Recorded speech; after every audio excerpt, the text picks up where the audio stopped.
Hello, and welcome to Introducing Me. I'm your host, Sarah. I started this podcast to get to know other people and lifestyles while discovering more about myself. Each episode, I will give a new guest a chance to discuss their background, culture, interests, or whatever they want to talk about to help increase all of our own worldviews. Today, I would like to introduce you to Jyoti. She is a self-published author who writes about topics considered taboo in South Asian communities. It is fictional writing that she does, and she started writing as part of her healing journey. So she'll share more about that and her books, along with some of her personal background. So thank you so much, Jyoti, for being here today. Why don't you go ahead and tell the audience a little bit more about yourself? Hi, everyone. My name is Jyoti. I am a self-published author, as I just mentioned. I am Punjabi, and I started writing in May of 2022 with my first novel, my debut novel, coming out in October of 2022, titled The Chaos Within Us. And so do you want to share, kind of starting with what got you into writing and how, you've published more than just that debut novel in such a short time? Yeah, I actually started writing as a way of healing. I was in therapy in 2021, 2022, due to my mom's youngest brother, who I'll just be referring to as my uncle throughout the podcast. So it's my mom's youngest brother. And March 6, 2021, they had come to California, where I'm from India. I was born and raised in California, in a small little town. So Clash of Cultures was one of the biggest things that my uncle and I never really saw eye to eye. And growing up in America versus him growing up in India was very, very different for us. I would constantly tell him that he needs to find a job here in America. He can't just get away with not doing anything. Very controlling of his two daughters. At that time, they didn't have a third one. They just had a third one now in March 5th of this year. So with that being said, it had turned, the 6 months that they had lived with us turned into me being a victim of gaslighting, emotional abuse, mental abuse. And I was actually telling Sarah prior to recording that I did call the police, and it had gotten that bad that I had to call the police. And they said, emotional abuse was one of the hardest things to prove. But the person I talked to, the police officer, was very gentle, very nice. Like, he explained it pretty well. And I was losing weight constantly because depression had reached so bad too. And my therapist told me writing was a way of healing. Now, she never said go out and write a book. She said journaling. But journaling wasn't doing anything for me. So with that, I decided to go ahead and give The Chaos Within Us a try after, actually. I read this book. It's a part of a series. It's trending actually right now on like Book Talk and everything. It's called the Akatar series, A Court of Thorns and Roses. Yeah, and like the first few books didn't even like call out to me. I read them because my sister recommended it. So I was like, yeah, sure, I'll read whatever. But Silver Flames, A Court of Silver Flames, which is the last book that's out. I know there's going to be like another one coming eventually. But that actually got me. I read it and I was like, Nessa's trauma is so relatable to me that it's the first book that ever I was just like crying, and I'm just like let me hold this fictional character. I'm like, let me hold you, please. I understand your pain. And then after that, I was like, you know what? Maybe writing, because if I was able to relate to a character, and then little did I know that if you pull up my Goodreads now, there's reviews on The Chaos Within Us that say like, yeah, your characters are relatable, and that was kind of my goal, is to not only have one or two relatable characters, but I found ways to make my secondary characters relatable to people too. So do you want to share a little bit kind of about what The Chaos Within is about and how, you were able to start, writing, processing trauma through publishing that book? So The Chaos Within Us, none of my books are like self-help books. They're all fictional, but they do cover the top taboo topics. So Chaos Within Us covers that gaslighting, emotional abuse, and mental abuse aspect. of, I guess, my life, quote unquote, my life. The characters' names in the book are Niti and Abhi. Niti is trauma. Only the trauma in the book is my trauma. Everything else it's fictional. It's an enemies to lovers kind of trope. Not even kind of. It is an enemies to lovers trope. And then what else about that? It also talks about like adoption, growing up Desi, growing up South Asian. I know a lot of people say adoption is not something that they want in their families, or it's something that people will be like, oh, what's wrong with you, and this and that. So that kind of triggered me into writing books where adoption is one of the main key points. I know in my fourth book, Beautiful Mistake, which is the sequel to the second one, Beautiful Consequence, there's adoption in that one. And I actually have a book that's coming out next week, which will be the week this podcast is out, called Finding Home, which also discusses about domestic abuse, emotional abuse again, but also talks about adoption and in the sense of how a family is structured in the like Desi community, South Asian community, once adoption comes into play. And so if you're not necessarily like pulling from your personal experience, though sometimes you are, where are you kind of getting inspiration for your characters and their storylines? I usually actually get it from a Facebook page that's only for brown girls, South Asian girls, and I never give away that page name due to the fact that a lot of girls and women are in there as that's the safe place that they have. And I kind of see like what's common, like what keeps reoccurring when these females are like venting out, right? And that's kind of what I take. I don't take anybody's story. I take what's common and I kind of put that into a book and see how can, and help like people understand that they're not alone, because not only is it that South Asian girls are going through it, there's also probably going to be another culture that goes through it. Right. That makes sense. Now, would you be willing to share a little bit kind of about your culture, about growing up in California and, your background and your parents' background, seeing as, you do or did have family living in India? Mm-hmm. Yeah, I don't have anybody living there anymore. Everyone is here now in America. I have people in New Hampshire and I have people in California, so that's why I just say America. No, but yeah, I grew up Punjabi. I grew up here I lived in this small town for my entire life, and it's a small county too. For safety purposes, I'm just not giving away like the town name or the county name. But there's actually a lot of Punjabis though in this town.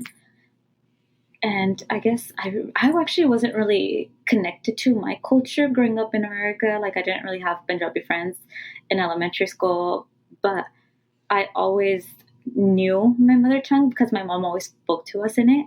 Thankfully, like my mom and dad, because I know some people that cannot even speak it, and I just look at them like, whoa, like, okay, never mind. But yeah, my parents, my grandparents, they would always speak to us in Punjabi, which was how I was able to learn the language. But it wasn't until I got to Merced College and I had a friend that was from India that got me into like Punjabi music, and that's kind of when I started connecting to my culture a lot more. And I feel like that's just the step that I needed, because now I'm the one who's always on the dance floor, like dancing to all the songs, and everybody's like, where's my dance partner? And I'm like, I'm over here. Yeah. And I guess a lot of people do say like, if I don't go to like the actual ceremony, they don't mind. But if I'm not at like the pre-wedding event or at the reception, they're like, okay, now that's going to be a problem. And I'm like, I can't make it. I have like, I think I went to one where I had a prior commitment, so I couldn't make it. And I just remember everybody, the wedding ceremony day was like, where were you? Do you know how boring the dance floor was? And I'm just like, I had prior commitments. And I'm like, okay, I'm sorry. But yeah. And so then this friend that you met in college who kind of helped introduce you to Punjabi culture, um, is that friend kind of, still in your life? Are they now in the States permanently or are they back in Oh yeah, India? she is. No, she moved here. I actually went to high school with her brother, which I didn't even know, like same age. We literally found out later when I was at their house, and he's like, "Hey," and I'm like, "Oh crap!" I'm like, "I know you." So yeah, no, I went to high school with her brother, and she actually just had a baby boy. So she's busy. She moved to about 2 hours away now from. She was within like walking distance from me, but now she's like 2 hours away in a car. Um, but like it was, my mom actually had broken her wrist at that time, and I didn't have a license, so I had my permit though, so we would try to go to the bus stop and then go to college, and then eventually they started giving me a ride because their house was like right there, and they were always playing that.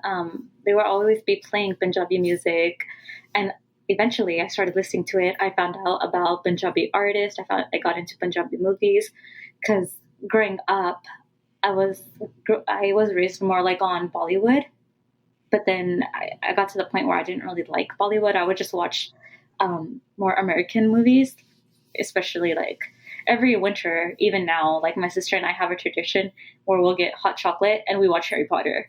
Like that's a running tradition ever since like, I don't know, high school maybe, high school, middle school. So yeah, it's been that. And then eventually I started, once I connected with my culture and I went to from community college to the 4 year when I transferred out, I started working for the student newspaper at CSU Stanislaus. So I worked there, and then I actually started my own column called Punjabi Andaz, which I was able to tell people about Punjabi culture through student newspaper through writing. And I minored in journalism since I was doing that too. And I never thought I would ever go back to writing. When I was doing my BA and my MA, my goal was to get into social media marketing, and that's what my focus was when I did my MA. Was social media marketing, and I just came back full circle to writing, which I think is kind of funny. Yeah, I mean, something that was kind of smaller in your collegiate years to turn into a much bigger part. Are you in social media marketing at all, or are you more focused on being an author?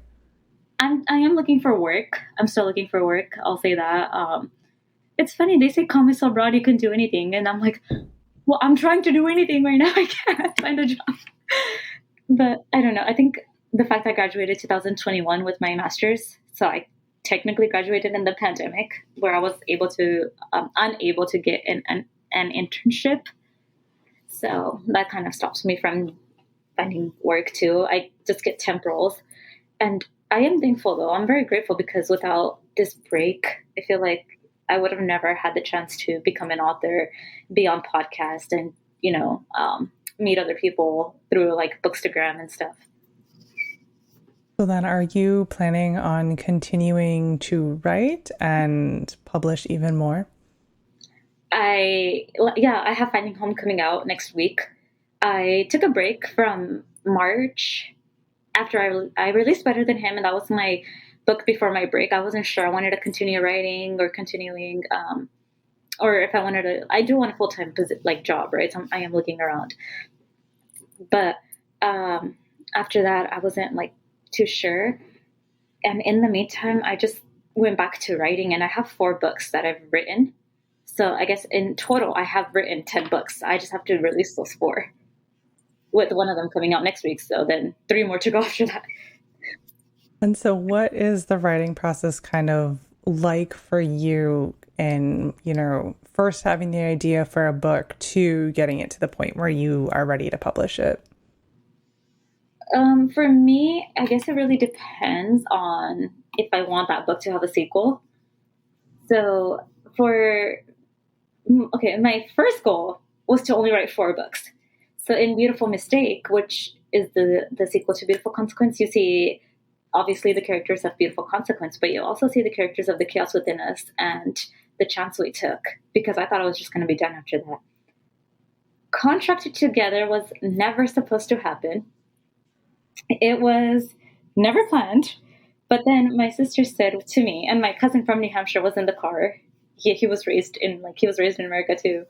And he was in the car, and my sister goes, "So what does it feel like to be the unsuccessful big sister?" And I'm like, okay. And that kind of just triggered that book because I wanted to, I was like, I'm not going to let like her get to me again and again and again. She was also one of the reasons I was in therapy. But in Contracted Together, it's funny because that book is doing like the best. So if you open my Goodreads or if you open like my Amazon, you'll see that one has like 37 next to it and the other ones will have like 10, 9, 5.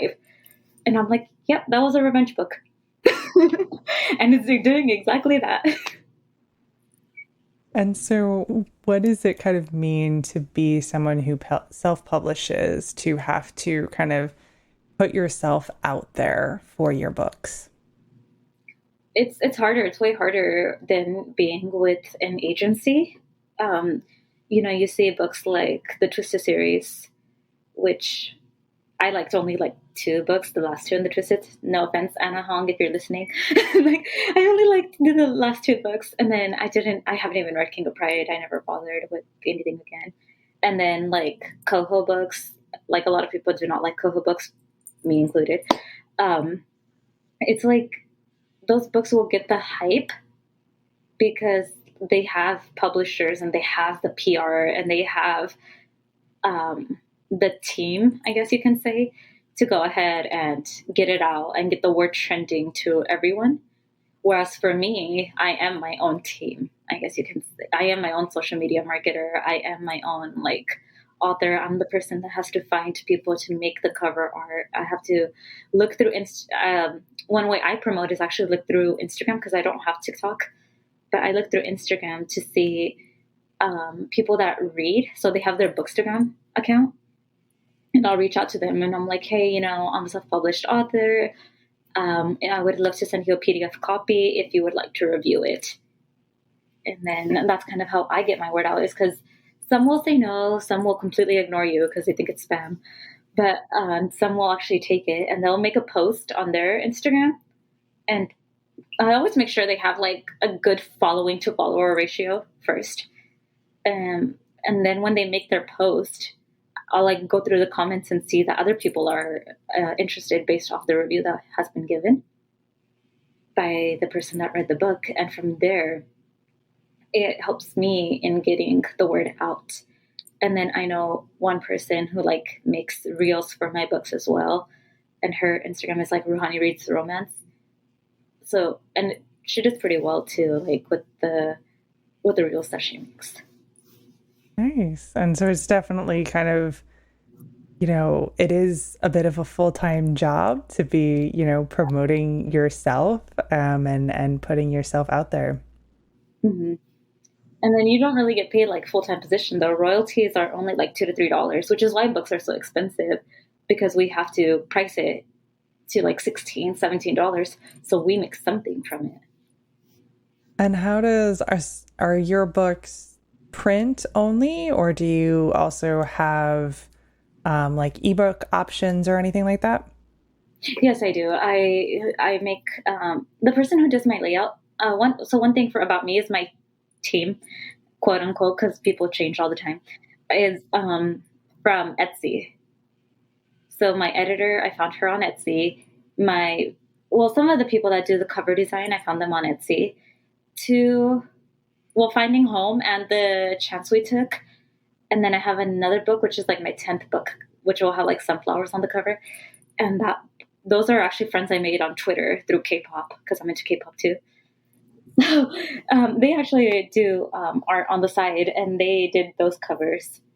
So that's why I'm saying like it changes. And then my layout person will also change. But the people I found that do interior design will not only make it for print, they also make it for EPUB. And I know my books are free on Kindle and Unlimited because I guess you're already paying for the service. That makes the book free. Nice. Now I'm curious, because you did just mention that you like K-pop. And you were previously talking about Punjabi music, kind of where K-pop fits into all of this. 2017. If it's in 2017, 2016, I want to say around there, around 2016 or 17. My sister and my coworker, they were really into it, and the coworker was the same person who actually worked in the student newspaper with me.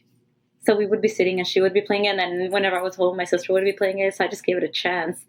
And I love to dance. And the dances in K-pop are just beyond amazing. And I'm like, that blows my mind. So I guess dancing, the aspect of dancing got me into it. And then like hearing this like struggles and just kind of staying with it.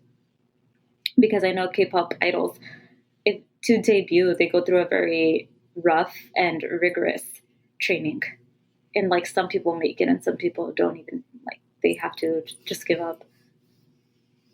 So yeah, and my concerts have always just been K-pop. Actually, the only concerts I've gone to are K-pop concerts. And is it, I know that there are K-pop touring groups and they do come to the States. Does any Indian music ever come to the States, or if you kind of wanted to see that live, would you have to go somewhere else? No, they tour. Punjabi artists tour, Bollywood artists tour. They have world tours too, not just like America or India or anything. I know that like thankfully I live in California, and I'm like about a 5 hour drive to LA, so it's not even like I know people always go to LA, but then also like I'm like 2 hours away from like San Francisco, San Jose, like the Bay Area. So I know people go there too, which isn't like I'm like right in like the right spot where if I want to go to LA, I can. Like sure, I'll have to get a hotel or whatever, but it's like okay, it's like 4 or 5 hour drive, and then like Bay Area is like 2 hours from me only. So are you going to at some point go to a Punjabi concert? So I've actually only heard like people say that they would never do that because of the way people are there. I guess they're very like rowdy and ignorant of other people, Okay. if that's the right word to use. I haven't been to one, but I know a lot of people are say that they wouldn't. They would prefer something else. I know my sister. She's her first concert was Imagine Dragons, and then it was just K-pop for a while, and now she's gonna go see Taylor Swift in LA.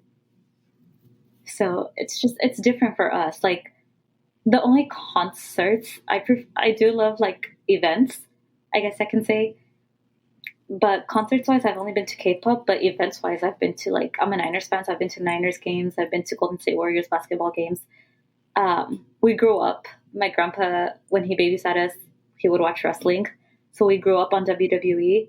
So I've been to like Raw and SmackDown, and I know it's coming here in California like again. I didn't get to go to WrestleMania, which I was really sad because it was in California, but tickets were crazy expensive. You know, it's a big event. But I know that we're gonna go like again when it comes to here. And other than that, I really don't. I guess my other activity outdoors would be hiking, and that's about me. That's about it.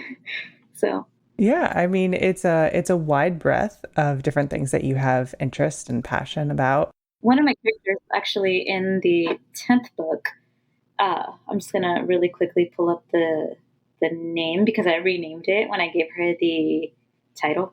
So it was the 10th book. What it's gonna be called Don't Know You, and it actually one of my characters is South Korean, like he's from South Korea, and for their spring break because it's like a college setting, they go to Korea, and it's kind of my way of living through my characters too because when I do the research and I watch the videos and everything and I'm like okay so like this like that, and you know I get to find out like about Name, about Hongdae, Gangnam, Jeju Island, everything like that.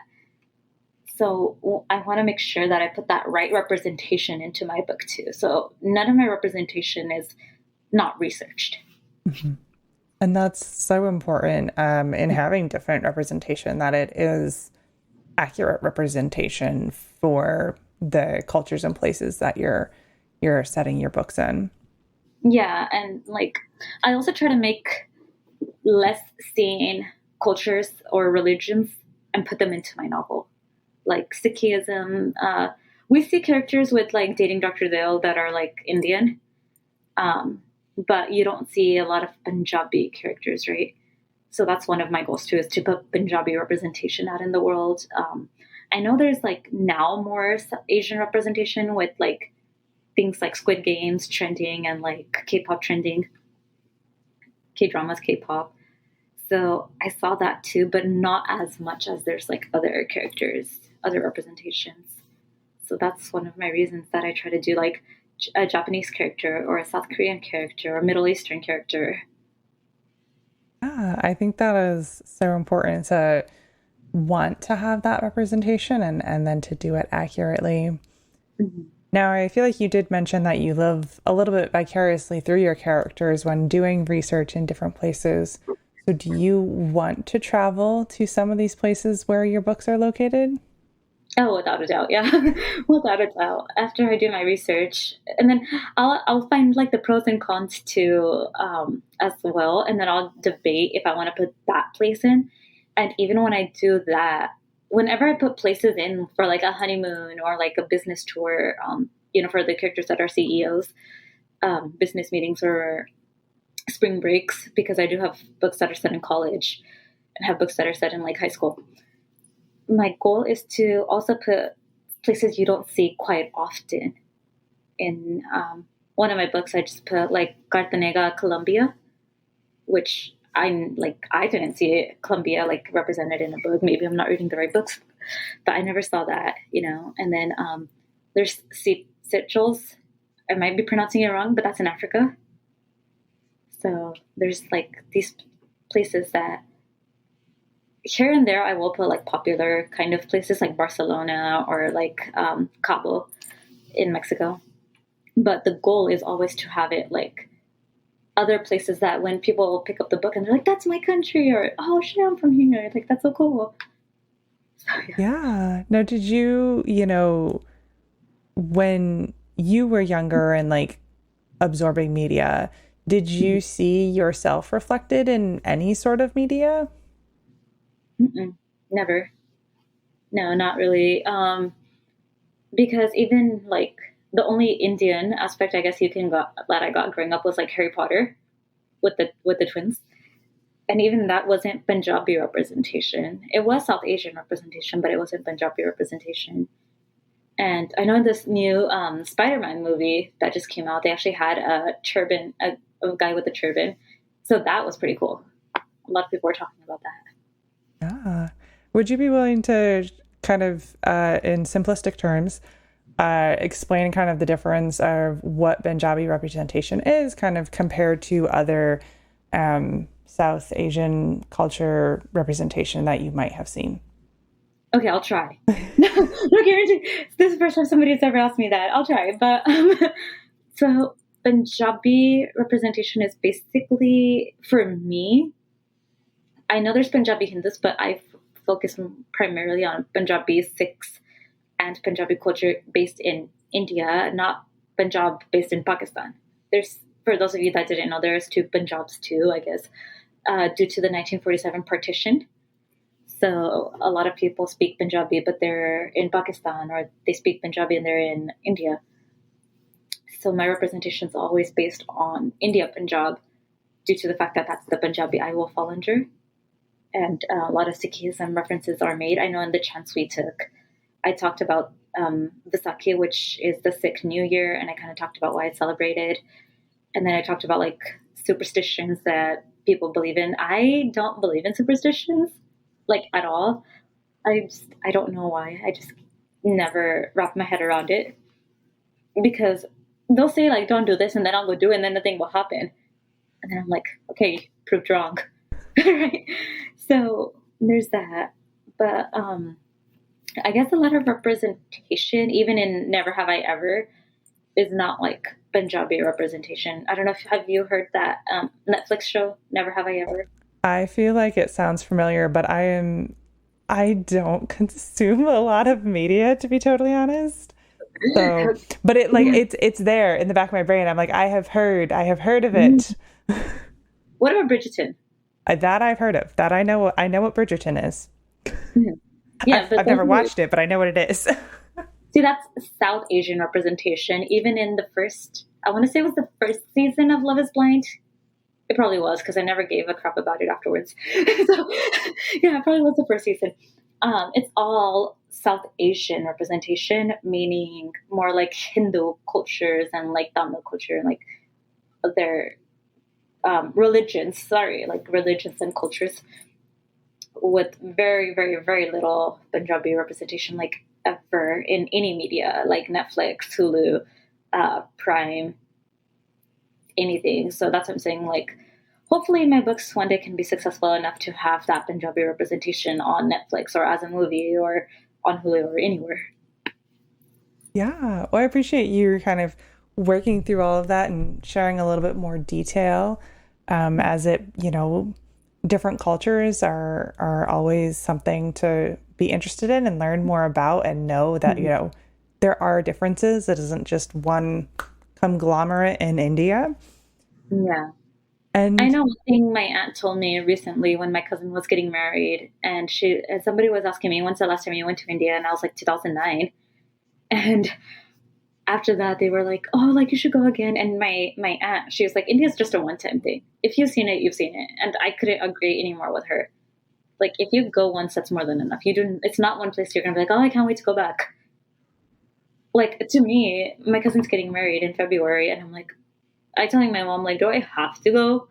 Like, I know he's my cousin, and I'm like, but do I have to go? Like, do I really have to go back to India?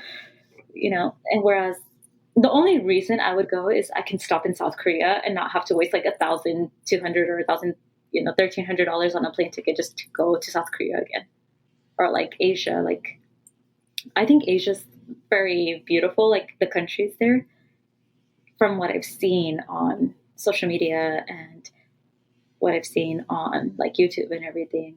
But at the same time, it's like visiting a place once, I feel like would be better than hearing about it 100 times. mhm. Yeah, that makes sense. But of course, it sounds like from earlier, your family will want you at the wedding so that you can be on the dance floor. No, I know. My cousin, his sister has already told me that we're gonna plan a performance. She told me first, she's like, we're gonna plan a performance, and I'm like, you want me to choreograph this? And she's like, no, we can choreograph it together. So I'm like, okay, cool. Oh gosh, that is too great. Earlier you were talking, about like all the sports that, you Oh, follow and, parents and grandparents have introduced you to, and that also that you weren't necessarily as aware or as part of Punjabi culture until later, mhm. Until in college. into college. Yeah. So I'm curious, besides for language, was there anything from parents or grandparents that did come through culture wise growing up, or was it more of you really just assimilated to American culture? I want to say a bit of both because when I got into that, um, when I got to like college, that's when I started like accepting, accepting who I really am. Like, okay, I'm Punjabi, um, and I started understanding more of traditions that we do at our weddings and like culture, religion, everything, a little more because my friends were, like down the street and they would be like, let's do this and let's do that. I'm like, okay. It wasn't even until college, not even junior college, it wasn't until I transferred to the 4 year that I played Holi for the first time. And, So and that's can you explain what that is? it's a festival of color. Basically, it's like everybody kind of gets together. You just throw color on each other. Yeah, the best I can explain it.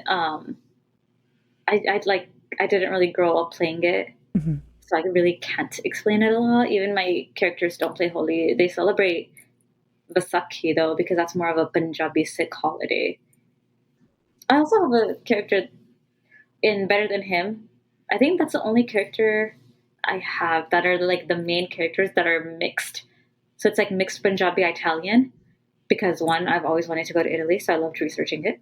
And then two, I wanted a book where the characters were mixed. And I think just having mixed characters and putting Punjabi um, representation and Italian representation, not just with the holidays or the way they talk or whatever, but the fact that when I was writing the novel, I actually used Italian words, Italian sentences, and I used the Gurmukhi, which is the Punjabi alphabet, as I wrote too. So you'll see the novel's in English, but you'll see like some Punjabi in it, you'll see some Italian.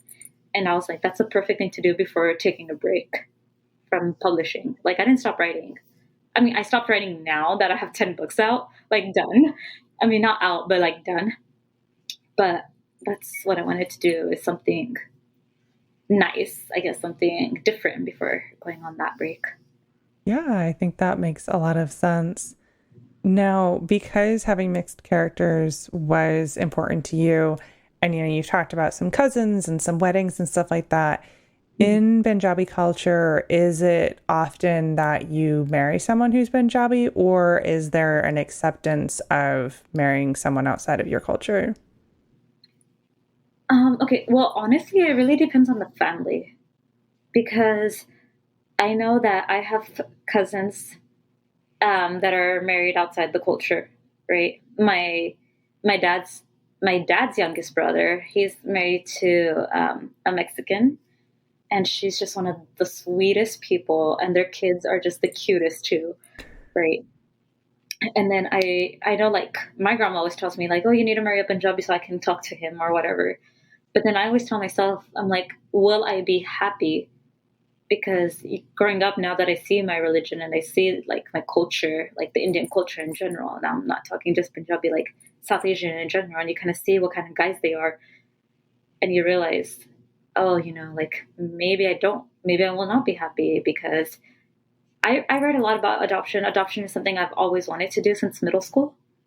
And I know that, like I told, I don't know if this was recorded already or if we were talking about it earlier, but I'll say it again. But adoption is something that is kind of frowned upon in the South Asian communities, which never will ever make sense to me, because wanting to give a child a second chance at life is something that I don't think anybody should have a problem with.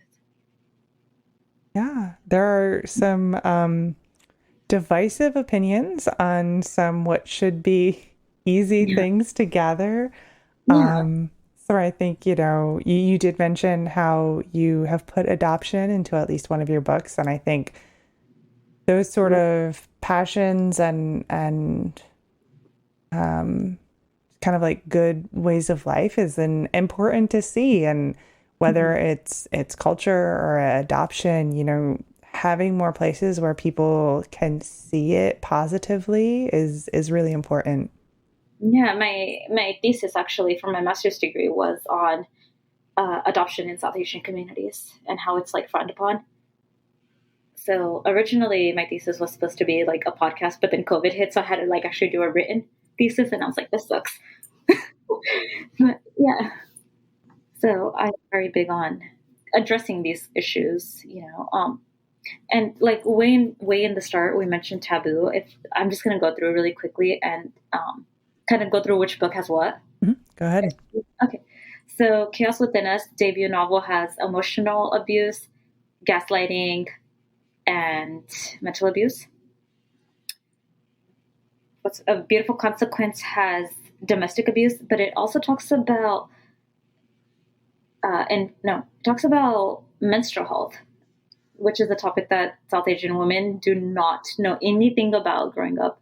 It's a topic that people don't even talk about until it like happens, and then they go, "Oh, that's normal at this age." You're like your first one, and everybody's like, "It's just normal. Don't worry about it." And it's like, "Oh, okay." And then the third one, Chance We Took, talks about divorce, emotional blackmail. Fourth one talks about fibroids and endometriosis as well. So once again, that menstrual health. And then Better Than Him and Contracted Together were just kind of two like books I just wanted to write basically. They're not like taboo topics in those books necessarily, as much as they are just fictional novels that I wanted to put out. And then with the upcoming ones, I know Finding Home talks about adoption. Right. Well, I think, writing about taboo topics and putting all these different representations into your books. I think it is a great place to be and so important to write about. Now, before I start to wrap things up here at the end, is there anything else you would like to share with the listeners today? Well, I would say that, I don't have a background in English. I don't have a background in writing. I didn't go to school to be an English major. So if you ever want to write a book, just know you can do it. You don't need to have that degree. You can always self-publish. A lot of books that Trent were originally self-published, they just got into the right hands. Eventually, just keep putting your work out there. And hopefully one day, your books will be popular on Bookstagram or Book Talk or whatever new app or whatever new feature comes out by the time that you put your book out. Right. I think that is some good words of wisdom there for people to hear and to realize that, it is possible to author a book. Now, at the end of all my episodes, I do ask my guests a random question. Okay. Typically not doing with whatever we've been talking about. My question for you could be related to what we've been talking about. What was the coolest thing from your childhood? The coolest thing. I say this often, and I don't mind saying it either, because I feel like therapy is something that generations is changing with generation. But I don't remember my childhood because of the trauma that I've gone through. When your brain is traumatized, you don't remember much. And that's kind of what happened to me. I don't remember it. I remember 2019, barely, but I was in my 20s already in 2019. So I don't remember my childhood because my uncle had traumatized me to the point where it's just, I can't, even if I try to think back prior to 2019, even though he didn't come in 2000. He came first in 2019. Yeah, he did, because he was at my cousin's wedding. But he was living with my other aunt who lives across the street from us. And after that, I can't remember anything. Do you have something cool from adulthood that you would like to share? Oh, yes. Okay. A lot. I did a lot in my adulthood, I guess you can say that. But I want to say, I think the first K-pop concert that I went to would be one of the best, because it was the first trip that we took to LA, and it was just as siblings. Our parents didn't go, and usually our parents went with us, but this was the first trip that it was just 3 siblings, and we got to go to LA. And it was the first time ever that I actually met my friends that I made on the internet. And I was like, these are real people. And I just remember, I still remember, it was a key moment, I guess you can say, that just a core moment that gets locked in. And I just remember us seeing each other and just hugging really tight and just being oh my God, this is actually happening. And then seeing the first, that was my first concert too. So seeing GOT7, Eyes on You in LA was probably my favorite memory from adulthood.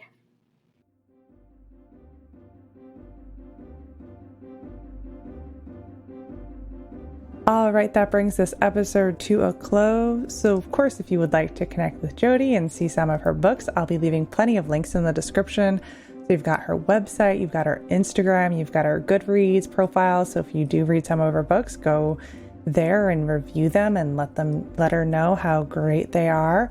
And I'll also be leaving another link that Jyoti has created. She's created a site about mental health and can offer resources and connections and conversations. So feel free to check that out as well. It will be in the description with those other links. And of course, if you would like to connect with the podcast, our website is in the description. It brings you to all of our past episodes, resources, and our social media. We are on Instagram, Facebook, and LinkedIn. So feel free to go follow those pages. And if you would like to be a guest on the podcast, my email is in the description. That is always the best way to reach me. And if you would like to support the podcast monetarily, there is a link to do that as well. So thank you so much, Jyoti, for spending time with me today, and to my listeners for taking the time out of your day to hear a new story. Until next time, bye. Bye-bye.